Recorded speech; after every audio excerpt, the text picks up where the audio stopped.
We begin this morning with a February 26th date, confirmed for the much-awaited National Convention of the All Progressive Congress APC. The battle for the party's national chairmanship will kick off in full steam. This has necessitated a categorization of the contenders. Although it's looking like a battle of former governors, and other contenders also seem ready to put up a strong contest. Currently, there are about 12 APC national chairmanship contenders who have shown interest, each holding a strong grip on their immediate constituencies as rival contenders make an incursion into the areas of their influence. The contenders are in firm control of their immediate states and environs and are not willing to step down. Instead of stepping down, the contenders have all intensified the bid for the endorsement across the country. A lot to talk about, a lot to unpack this morning, Tundu. Yes, there really is. I'm going to take my cue from that article in this day and talk about some of the people that they listed. I'm particularly interested. I have little notes here. I am particularly interested, I have to say right off the bat, in Senator Ali Modu Sharif, because he was a former governor. There's 6 former governors in this race. But he's interesting to me, and I'm sure you know why. Because as a founding member of APC, he left APC, joined PDP, became national chairman of PDP after 2 years, and then is now vying to be national chairman of APC. So if he manages to clinch it, it will be quite a feat. I mean, his tenure as national chairman of PDP was ended by the Supreme Court, and I think that's what drove him back to his original party. So I don't know if that's going to work in his favor or work against him. Because if we're going to argue about it, you could say that he really has that kind of clout, he has that kind of appeal, but he also looks a bit like a turncoat, because we often talk about people decamping willy-nilly, and he's just such a poster child for that. So I'm really interested to see how that will work out. Yeah, like I said, there are other governors in the race, former governors. You have Tanko Almakura of Nasarawa, North Central, 2 from Nasarawa, Senator Abdullahi Adamu, who's the current chairman of the Reconciliation Committee. Also from the North Central, Senator George Akume, who's a former governor of Benue State. He's a member of the Reconciliation Committee. You have Zamfara State. That's also interesting, a former governor, Governor Yari, who was chairman of the Nigerian Governors Forum. Is it going to work in his favor or against him that he's from the same zone as the president? Because President Buhari obviously is on his way out, so I don't know if that's going to be used against him or not. You have others who are not governors, like Kashim Ibrahim Imam, who is referred to as close to Asiwaju Tinubu. He's the current chairman of TEP Fund. There was this vignette that Chief Bisi Akonde shared about how he was so instrumental in bringing together APC, but was overlooked for positions until this chairman of TEP Fund arose. So maybe that's going to be the end of him being overlooked, and he'll get his moment in the sun. Remains to be seen. We also have Madam Salihu Mustafa, Senator Sani Musa, and Sonny Moni Dafe, according to the article in this day. I'm sure there are many more, but these seem to be the front runners. It's very interesting. I wish we had more time, but I'm sure you want to say something, Dr. Bati. Dr. Bati. Okay, if you look at the list, generally, it looks like one. Most of the aspirants who want to be chairman, they are former governors. Out of the list of 12, more than maybe 8 of them are former governors. And it is curious, it is interesting to see that the support for the convention going on, proceeding in February, scheduled, and apparently with the support of the leader of the party, President Muhammadu Buhari, has the support of the governors, those retired, those that are still serving. So it shouldn't be surprising that we have more governors there. You have Modu Sharif, he's been governor before. You have Danjuma Goje, he's been governor before. Almakura has been governor before. You have this long list of governors, Abdulaziz Yari, George Akume, all of them saying they want to lead the party. Now, in this regard, yes, they have their weaknesses, they have their strengths. The ones that are not governors, they also have their strengths and weaknesses. As this day newspaper tried to point out today, I think on page 6 of the newspaper, Imala Kashim Ibrahim Imam, president of the King's College Old Boys Association, you recall was on this program. And the main weakness, as Tundu pointed out earlier, perhaps that you can point out, is that he's a Tinubu man. He openly said also that he was interested in the presidency, and that if Tinubu was interested, he would step back, right? So that may be a handicap for him. for persons who do not like Asiwaju Bola Ahmed Tinubu to emerge. Some of the other governors on that list, if we check, about 6 or 7 of them, they have issues with the EFCC. And that, again, can be used against them. Okay? Some of the people may draw the inference that, well, it looks like most of the people interested in the chairmanship position, if you look at it geographically, that they are from North Central and the northern part of the country. And that since it is projected by this day newspaper and other analysts that one of them will emerge, then perhaps what it means is that you may find a situation whereby the APC will zone the presidency to the south. Okay? Because clearly, if the chairman of the party is from a particular zone, then whatever it is that the northern leaders of thought are saying, the direction will be very clear. Right? Now, another issue here will have to do with the statement by Governor Fayemi, who is a sitting governor. He says he hopes that this will be a policy convention. Now, what is a policy convention? The way he defined it is that, yes, the remaining 17, 16 months of the administration, he hopes that the convention will be used to define the priorities for the government. Now, what are those priorities that the Buhari administration has not been able to deal with in how many years now, since 2015, that it will now rush into the profile of its administration within the remaining few months. However, what we can take away is that, look, Mai Mala Buni, governor of Yobe State, will appear to have the support of the president and also the support of the governors who are trying to take control of the APC. But for me, what I find interesting is the statement about women.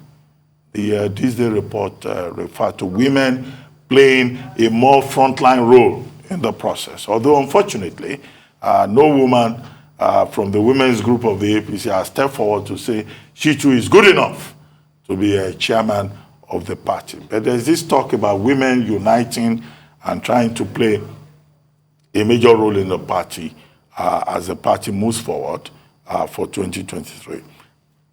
And I hope if the policy convention that Kayode Fayemi is talking about becomes the adopted direction of the party, that perhaps more attention will be paid to the role of the women, not just in the APC, but in all the political parties.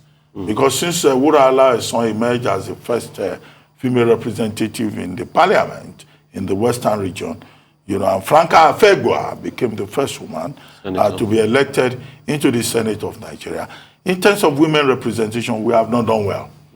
The PDP at a point said, oh, women don't need to pay for forms, they don't need to.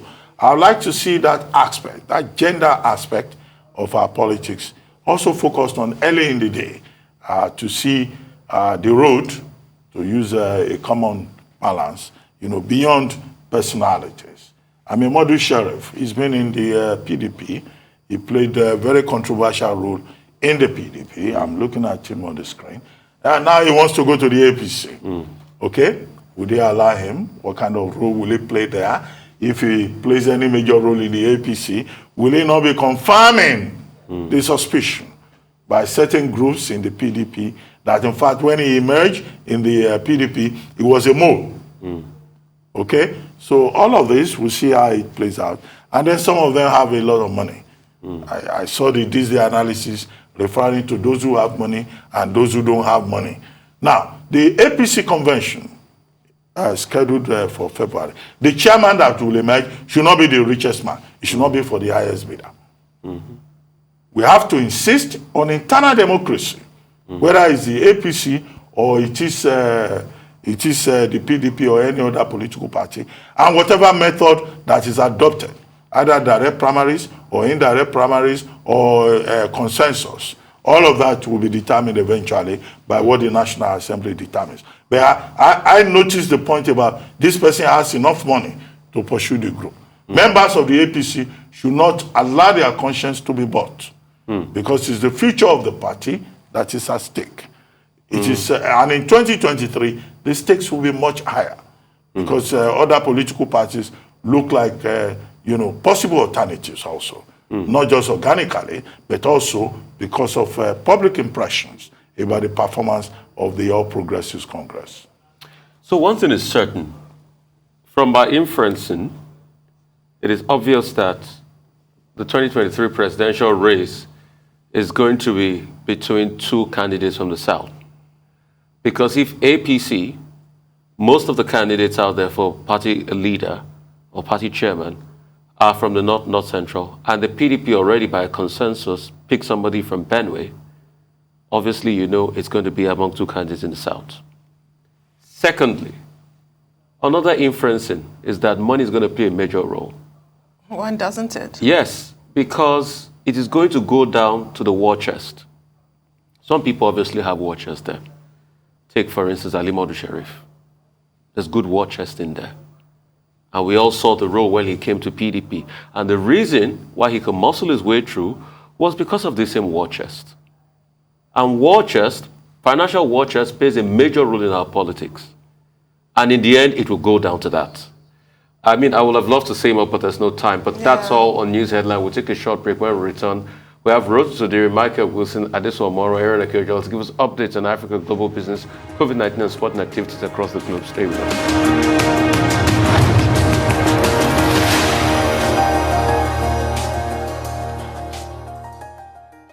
Welcome back to the morning show here on Arise News. Our dependable Rosa Sodiri is here to give us an African business update.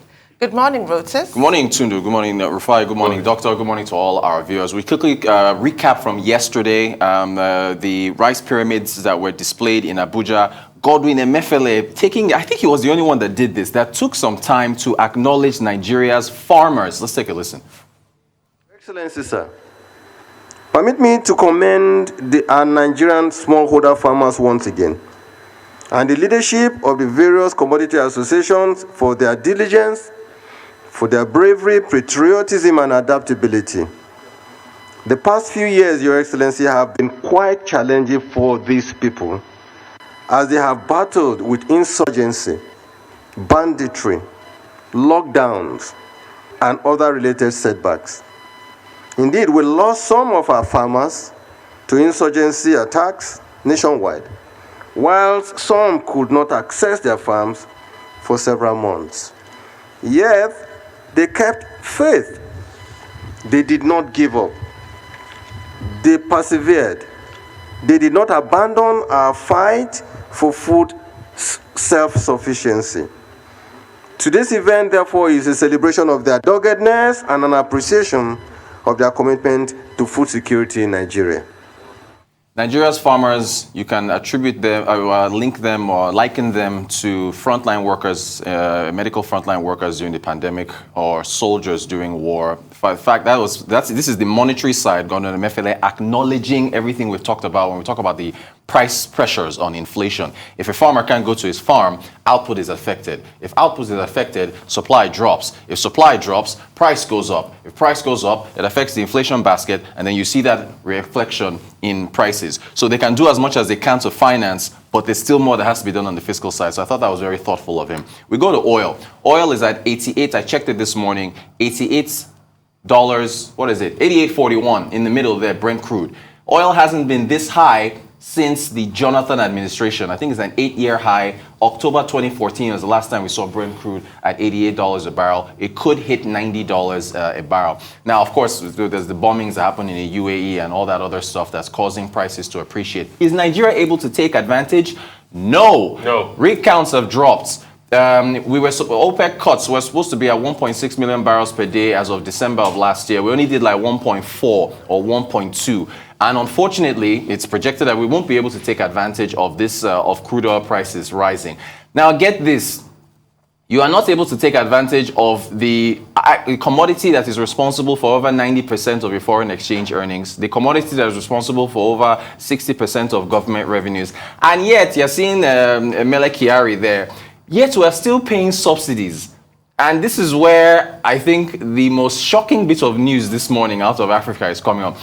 Ahmad Lawan, the Senate president, spoke to newsmen yesterday and said that President Buhari is not aware of any subsidy removal happening this year, and he didn't make any directives to that effect.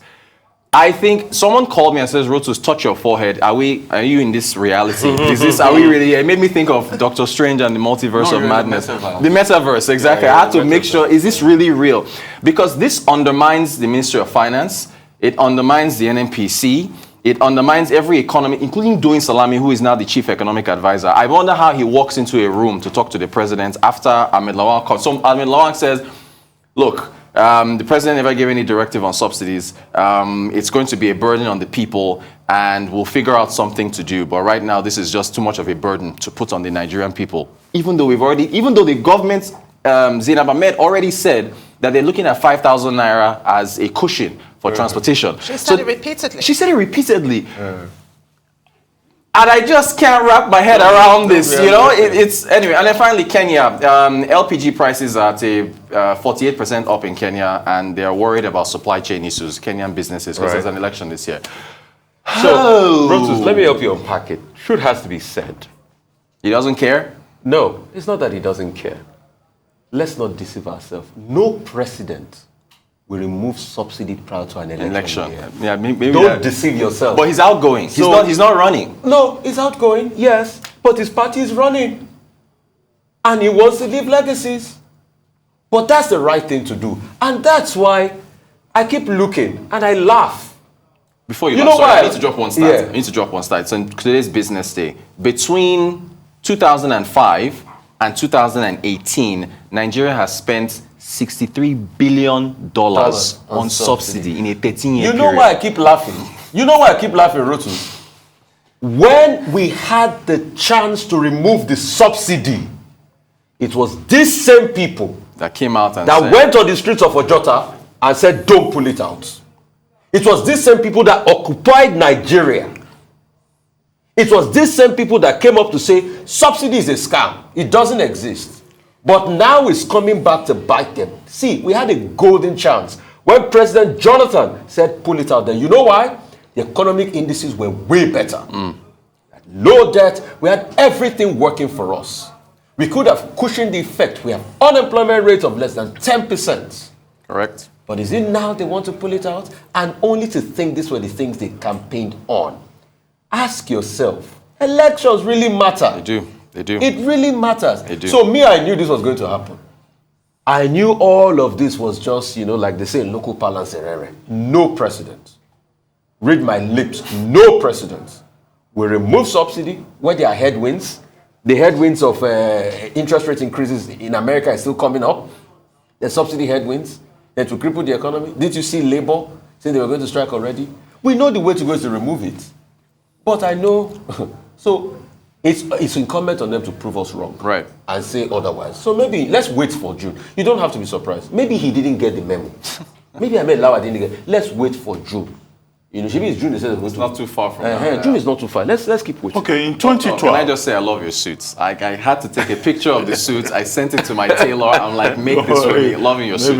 Please don't rebel. I feel like I'm wearing a costume. Don't rebel. The style is really. I'm going to watch. I'll wear it. I'll wear that suit on there. Watch. You see. I'm sure the person who advised me to wear this is watching. But very quickly. Yes. In 2012, I think, January 2012, Yep. the Jonathan administration decided on a policy of the deregulation of the downstream sector.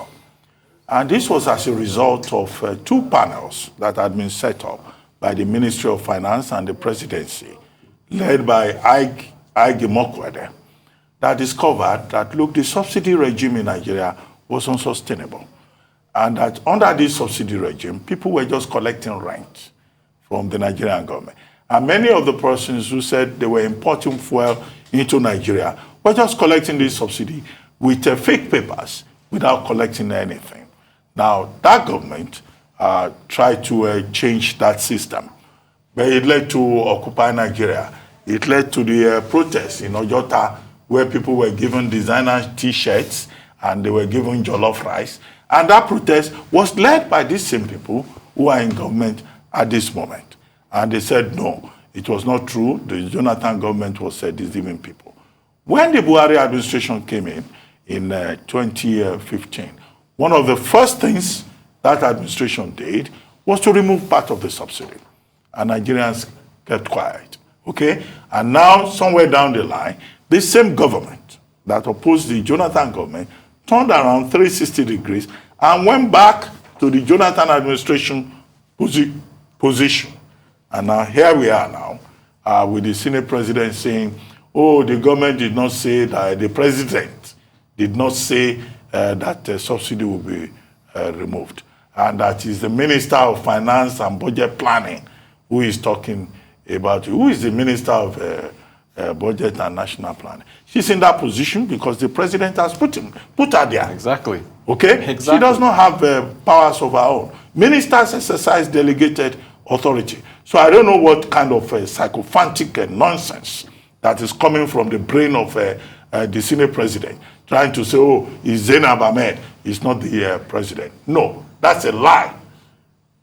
And Ahmad Lawan should not use that position to tell lies to intelligent Nigerians. We will not take that. Okay? If it has been said that this government intends to remove subsidy, it is the act, as far as we are concerned, of the president of Nigeria, because the buck stops at his desk. Exactly. He runs the government. So saying it's Zainab Ahmed that is talking about it is not part of the process. That's not true. If the government of Nigeria under President Muhammadu Buhari has changed its mind, It should say so. about subsidy removal, they should just come forward and say so. Yeah. It's a simple matter. That's it. You know, and so Ahmad Lawan as Senate president, you know, what he's saying, you know, we don't think that is intelligent enough, okay? And trying to use Zainab Ahmad as a scapegoat is unacceptable. What we all agree with, economistically, is that, look, the subsidy regime is unsustainable because it's a rent collection framework for many Nigerians who are feeding fat at the expense of Nigerians. So the economic argument has been well put, you know, by people in that territory. And now they've gone ahead to say they will create palliatives. Well, perhaps maybe the palliatives didn't work in 2012, 2013 under the Jonathan administration when we had the Sure P. And what they are doing is not so different from it. So, and there are other measures that can be taken. And it's Ahmad Lawan's response, a case of the voice of Esau and, you know, how is it put in the Bible? Because you see that organized labor has been protesting. Organized labor, this January alone, has had meetings.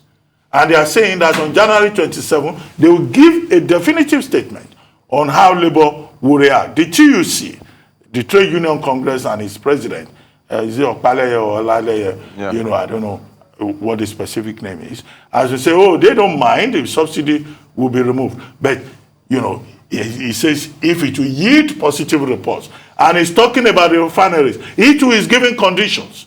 So is Ahmad Lawan trying to protect the president, you know, in order to throw a sop to organize labor?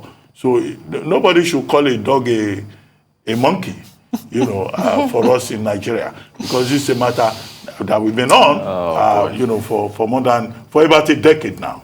So Well, more than a decade, because I actually have a message I must share. Subsidy would have been a distant memory if Yar'Adua had not reversed Obasanjo's sale of PH refinery in 2007. This was before Jonathan in 2012. So I just thought I'd say. But the funny point was in 2012. Yeah. But then we would have... I'm not going to leave that. I'll move on to the importance of campaign promises. Yeah. Functioning refineries. Did we not hear all about that? Where are the functioning refineries? These are things that we have to discuss when we're talking about President Muhammadu Buhari's legacy. And in 2016, there was an increase in petrol price from about 85 naira to 145. At that time, in 2016, we were told, oh, the differential will be spent on providing social welfare to the very poorest of Nigerians. And then, well...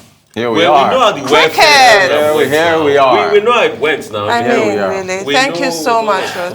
Thank you very much. Moving on now to more business update. Michael Wilson joins us from London. Good morning. Basically, a bit of a sell-off on Wall Street last night. As you know, Asian markets copied that kind of sell-off today. Not as big, but certainly moving downwards. Sony shares down 10%. I'll come on to the reason why in a moment. Nikkei 225 down about 2%. and South Korean stocks down, Hong Kong's Hang Seng down as well, and mainland China stocks, they sort of struggled for gains basically, but down eventually between 0.5% and 1%.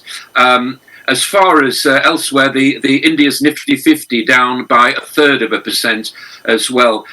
Just staying with China for a moment, its domestic smartphone shipments have tailed off a little. What they're thinking is that domestic demand is kind of going off very, very slightly in China at the moment. People are not swapping their devices like they used to. They used to before the pandemic, and they're staying with the phones that they've got at the moment. The supply chain shortage is clearly an issue, but basically people are not swapping their phones like they used to, basically because of insecurity about the economy. That's what they're saying at the moment. So those Sony shares, they tumbled. A biggest ever tech deal announced. This is after the Microsoft said it was buying video game publisher Activision Blizzard for $69 billion. Now the reason for Microsoft is part of Sony. It makes the PlayStation and the rest of it. And it competes with Microsoft's Xbox stuff. I'm sure you know all this if you have children, or maybe you've got them yourselves. And some of Activision's marquee franchises like Call of Duty and so on, World of Warcraft, that caused Sony shares to come down. People are worried about how much they're actually going to pay. Elsewhere, the shares of the battle cruise operator Genting Hong Kong have been now suspended. Basically, it's into looking for liquidators to try to keep the operation, if you pardon the pun, afloat. India. I refer to this because it is one of the growing economies of the world, and we have talked about it before. There he is, Narendra Modi. His strongman image is slightly falling off. They got domestic polls there. He had to make that reversal about the farmers in India, which we noted last year, one of his biggest policy reversals since 2014. And he said that there are drawbacks to that plan, so he had to reverse it. He's losing his strongman image and so on. See how he does in the local elections, which are coming up. But that's the warning signs out of India. So therefore, to the United States, and that big reversal on Wall Street last night, overnight trading not that massively high as far as futures are concerned. And Tuesday, yesterday, the Dow Jones Industrial lost 540 points. A lot of that to do, I think, with this general feeling that maybe the reporting season is not getting off to a wonderful start. Goldman Sachs, in particular, talked about the rising service costs, rising wage costs, and so on, because they do pay quite highly. And this was after a market holiday on Monday, and bank earnings continue today, with Bank of America, Morgan Stanley, and so on. And it has to be said that of the 33 S&P 500 companies, 70% have actually exceeded expectations. So a very mixed picture, but the big boys and girls not doing so well. Over to the EU, and they're saying that they want to ban intensive crypto mining because they feel as though it actually is... It's using up far too much energy. We've just had the UK inflation numbers out today, 5.4%, expected 5.2%, much higher than expected. It's a 30-year high. Can you remember what life was like in 1992? Probably not. But anyway, that's as high as it actually is now. Right now, it's all the usual reasons, and of course the point is that it's putting pressure on the Bank of England when it meets on February the 3rd, which is about 2 weeks away. This is the last big data that it'll have to decide whether or not to raise interest rates again. UK scientists are saying that websites should not ban misleading information. I think what they're trying to get to there, they express it very clumsily, is that if you do actually stop this, it goes underground and gets more malicious and more misunderstood. My view about, as you know, is that I think if you educate more people, which politicians are not really willing to do, then they make their own choices about whether to believe the information or not. It's about vaccines and it's about 5G and so on. Electric car sales are soaring in the UK, even though there's a chip shortage. My thing again is when they get the infrastructure sorted out, then I think we can get excited. But a very high proportion of new cars sold in the UK are in some form or another electric powered. And finally, you've just been talking about it. I'll just re-emphasize it from a global point of view. Yes, oil prices at a 7-year high after that attack yesterday, which we talked about on that fuel storage facility in the Middle East. It was a suspected drone attack, as you know, and also a greater feeling that maybe the pandemic is not going to destroy economies. They will need fossil fuels, so the price is actually rising. Once again, I would point out to you, it is a commodity, and when they get so high that nobody can afford oil prices, then those prices will come down. And we've heard nothing from OPEC Plus yet. That is your global view. Right. I'll start from the UK. In the 1992, you talked about inflation rate 5.4. In the 1992, you talked about UK was facing a lot of headwind. A certain Norma Lamont was trying so hard to defend the currency against the fight by a certain Jewish George Soros. We all know how that story ended on Black Wednesday. With this rate of inflation and this bounce back, what's the health of the sterling? It's a question I'd like to ask. Secondly, there's a new phenomenon in America, high wage. Because of this, people are not going back to jobs because they have money in their hands and they can negotiate better for higher wages. Is this that Piketty's utopia happening? And what effect will it have in the long run on the American economy?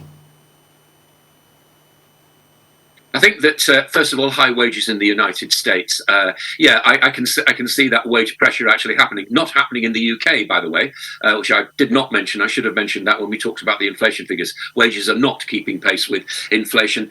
What's happening in the United States is that they've got big infrastructure plans, as you know. We've often talked about it. I think that'll put a different kind of pressure on wages as well. They'll have to see. I mean, what the Fed's been looking at, as far as we know, and they may have their hand rather forced, I would imagine, given that they're going to have a much more diversified committee, as we've noted again. That I think that wage pressures will begin to grow in the United States. What the Fed's looking at, though, is employment rather than wage increases. The one does not necessarily follow the other, as you well know, because if you've got full employment, then you've got plenty of people also in work, but also plenty of people as far as work. So it's not quite as black and white as that, but I certainly feel that they would be looking for wage pressure influences in the United States. As far as the ERM is concerned, which is what you're talking about, in 1992, I never particularly thought, even then, I can remember that far back, never thought it was a great idea. Why on earth would you want to be tied to any bloc like the EU as far as your currency is concerned? What was really about. Sure, we tried to keep pace with the Deutsche Mark and we tried to keep parallel with the ERM, but it didn't work. We came out of it. Everybody said it was a huge mistake. Not so. In fact, sterling got to a sort of Goldilocks level on those following kind of years that allowed us to trade reasonably well in the world. So no, I personally don't regret it at all. Neither did Norman Lamont, as you remember. He sang in his bath, didn't he? That's the famous thing on the morning fallen out, even though interest rates, I think, got to about 19% in one afternoon, but didn't last.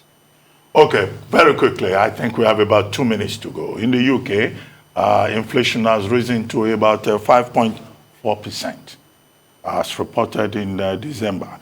And there are fears that, well, the Bank of England has no option but to increase interest rates again next month. The Bank of England was the first among the major central banks to do so about a month ago, to increase interest rates. But how much of a political problem can this become for the Boris Johnson administration, considering the fact that even the opposition parties are saying that the government will need to offset the stress that is coming from, the increase in household energy prices? That's one.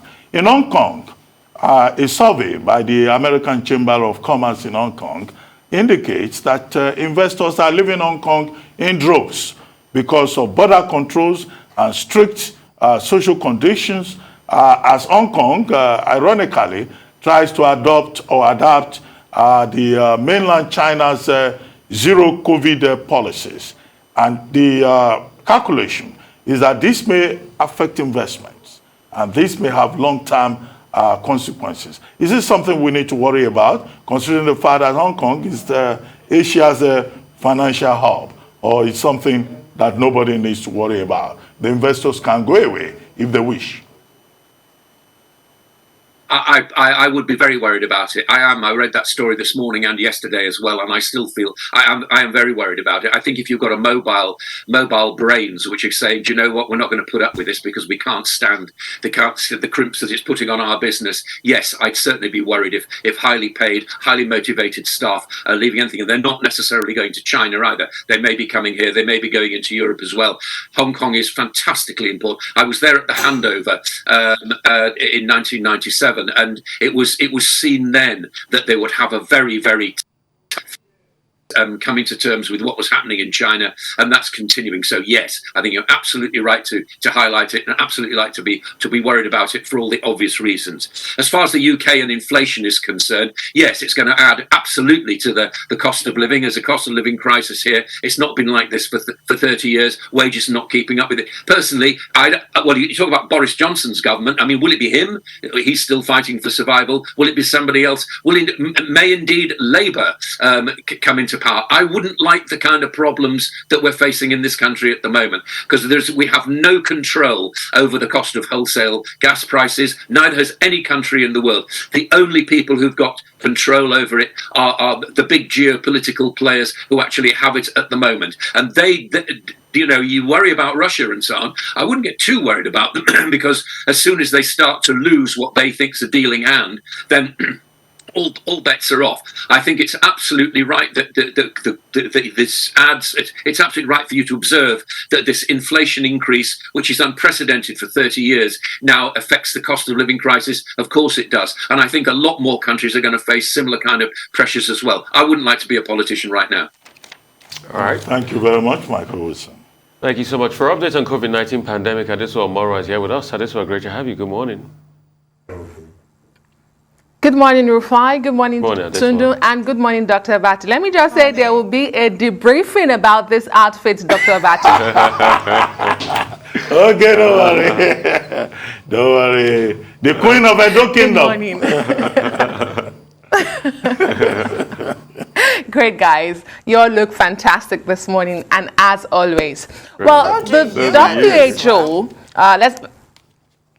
Thank you. Well, let's get to the business of the day. The WHO is again warning that no country, absolutely no country, is out of the woods when it comes to this pandemic, and says the pandemic is far from being over, especially with the spread of the highly contagious or infectious Omicron variant. This was according to Dr. Tedros Ghebreyesus, who was speaking at a virtual meeting in Geneva yesterday. If you have the figures by the Johns Hopkins University, take a very close look at them, because Dr. Tedros says last week alone there were 18 million COVID-19 cases from across the world. And he says vaccine inequity remains the same. Well, here in Nigeria, let's look at the figures we have. In the last 24 hours, there have been a further decline in the reported cases and deaths in the country. 163 cases and 5 deaths were reported, compared with the 249 infection and 7 deaths in the previous day. Well, vaccines continue to arrive in Nigeria. The United States is the latest to send more. It donated 3.2 million doses of the Pfizer COVID vaccines to Nigeria. Yesterday, the NPHCDA and the U.S. ambassador to Nigeria inspected the vaccines at the National Strategic Cold Store here in the nation's capital, Abuja. You should have some pictures of the officials at that inspection of the vaccines yesterday. Well, the U.S. says the vaccines have over 6 months of validity before expiration. I think that's a very critical information, because Nigeria has said it will not receive any vaccines that are near expiry anymore. So that's good to hear. They have over 6 months validation period. The U.S. has so far donated 15 million 580,740 doses of the Pfizer vaccines in Nigeria, which is what the country is using as the booster shots at the moment. Although there are some people who are receiving Pfizer as their first and second shots, but it is strictly for booster shots at the moment.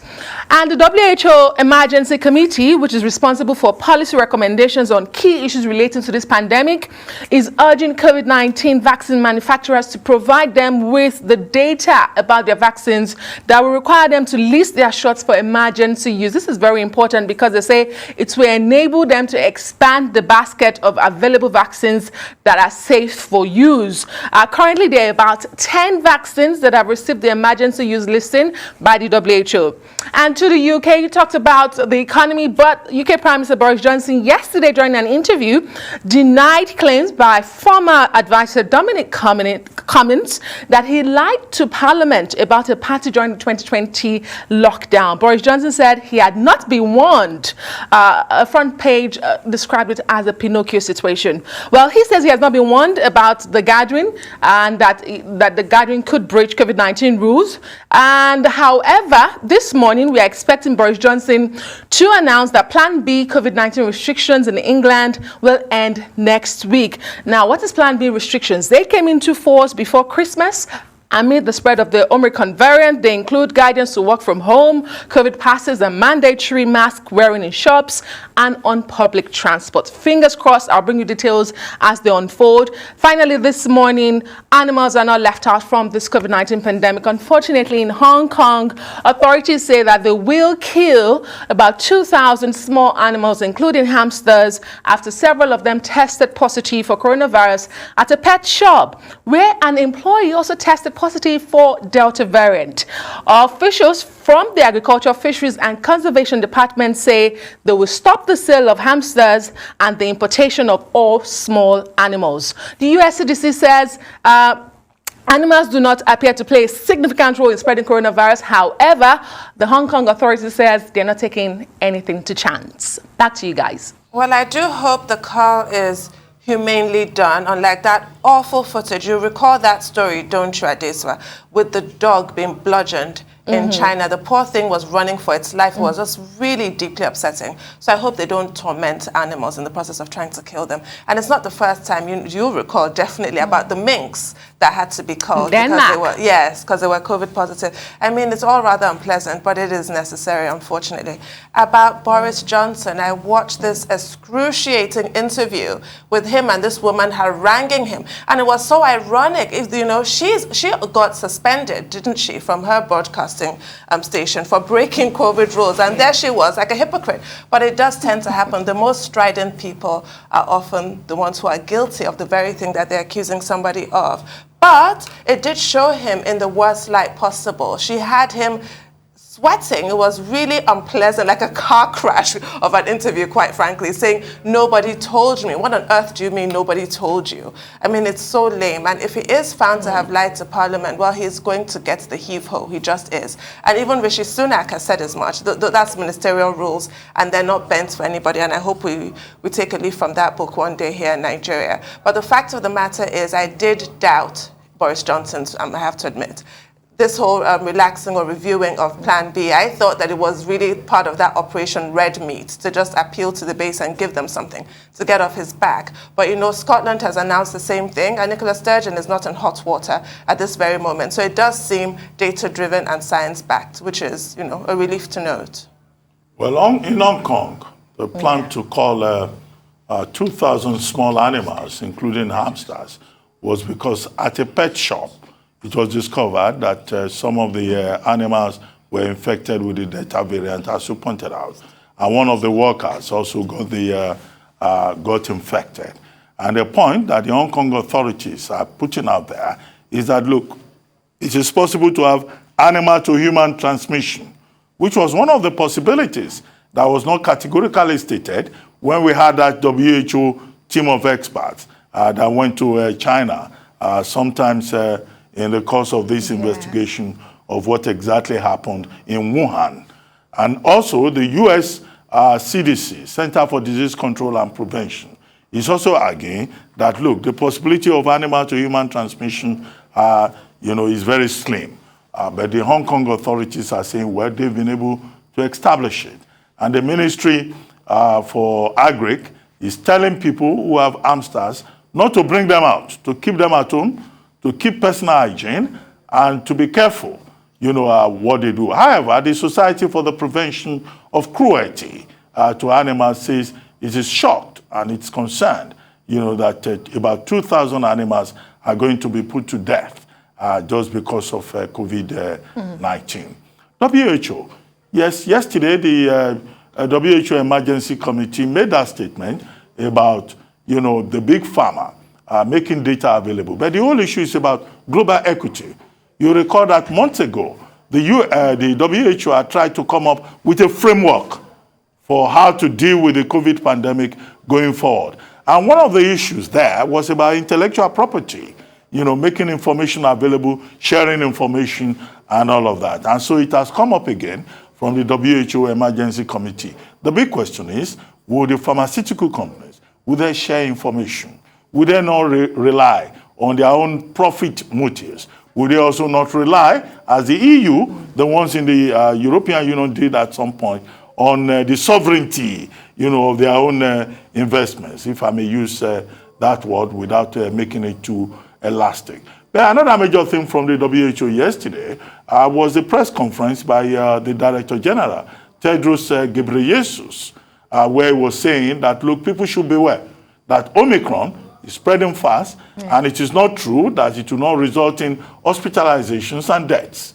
And he made it clear in his briefing that that was a major issue. He also talked about Tonga, the island of Tonga, where there has been, an earthquake incident, and the support that, the WHO is offering. He also talked about the Cervical Awareness Month, which he says, it's around the corner, and the WHO's support for cervical awareness. I think there's one country in Europe that is now giving the vaccine, to protect people against cervical cancer, humanopapillovirus, they call it HPV, they call it. So that again was one of the issues that the WHO is pushing. As for Boris Johnson and his Operation Red Meat, I think the Prime Minister is just trying to protect himself. And heads may roll, we have been told, under this proposed Operation Red Meat. Maybe Martin Reynolds will be sacrificed, maybe the Chief of Staff will be sacrificed. But clearly, the Prime Minister of England is fighting for his survival. So the Plan B is nothing more than a SOP, reducing those restrictions under the COVID Plan B is nothing more than trying to appeal to the people, particularly at a time when the Labour Party is 10 points in the lead ahead of the Conservative Party. Finally, we thank the United States for giving us more COVID vaccines. Up to date, the U.S. has given Nigeria 34.7 million vaccine doses, and we're reassured by the fact that the U.S. ambassador to Nigeria made it very clear that these doses that have been given will survive for the next 7 months. So there will be no need to go and destroy them. And we hope that the logistics will be put in place, that the latest 3.2 million doses out of the 24.7 that they are giving us will be effectively deployed, and that there will be uptake, by the Nigerian people themselves. The sad reality about COVID is that nobody will ever change. People don't change. And that is what is, indicative in the world today. Nobody will change. The West will always still look down on poorer countries. The pharmaceutical company will always still think about profit. So they will always still hold the intellectual property to their chest. Lots and lots of people will never change. But one thing is certain, and politicians too will always screw up. All right, people like Boris Johnson, and even in this Operation Red Meat, it might not be a direct inference, but now he's cutting, funding to the BBC through licensing, television licensing, just because the BBC reported a lot of his shenanigans this week. So he has to sort of start to dismantle, so sort of had to dismantle this because of this. the argument has always been, yeah, the Conservative Party and the BBC they don't go hand in hand. Theresa May too had our whole debacle with the BBC during elections and all of that. But Boris Johnson is looking at this as an opportunity, and in fact, he's even done it. So that's to show you who politicians are. Somebody will have thought in an ideal world that somebody like Boris Johnson will come out and say, you know what, I screwed up, I didn't do well, I'll resign honorably. But he'll never do that. And that's what COVID just reminds all of us, really. We thought the world would be sane, we thought we'll have global solidarity, but people in the end don't really care, which is sad.